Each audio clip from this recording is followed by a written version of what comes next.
Boyd, we have to talk about Inverness Caledonian Thistle, relegated from the Championship at the end of last season and now facing the possibility, the strong possibility now that they are heading into administration. The news broken last night that they are in the process now of appointing an administrator. There were talks between the chairman, Scott Young, and David Anderson, a local businessman, about a potential lifeline for the club, but that hasn't come to anything. I mean, administration, it just needs underlining this. It would be a disaster for the club, not just financially. The 15-point penalty they'd be hit with. They almost certainly, as Duncan Ferguson's been saying, would be relegated from League One, so be back-to-back relegations, because at the moment they're currently sitting second from bottom in League One. I mean, he hasn't even been taking a salary at the moment, Duncan Ferguson. It is that grim at the moment. From your understanding of what's going on at the club, how have they reached this position? I think bad management would be, to state the obvious. I think when you're losing money... I mean, I go back a couple of years ago and you got to the playoffs, to be promoted to the Scottish Premiership and under Billy Dodds, and got to the Scottish Cup final as well. When you go... The money that would have generated, probably to keep them afloat then...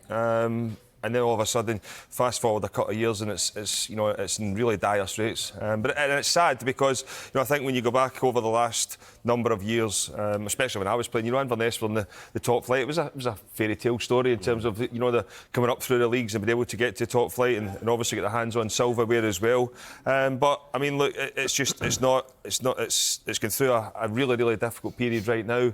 From what I've read, and as I said, I'm not over everything that's been said about it, but there was money there as well, and they've knocked that back for whatever reason. So I mean, I don't know if there's a bigger if beneath the bonnet there's maybe more going on at the club, but it does need to get fixed, because you look at obviously Ross County are still in the top flight and thriving under their the leadership of Roy McGregor, but you look at Inverness and it's just been a decline now for a number of years, and it's going to have to get sorted one way or another, because they might not be the biggest club in Scottish football, but they've brought a lot to it in recent times. How, as a manager, does Duncan... I've got an Athletic they've got in the league today.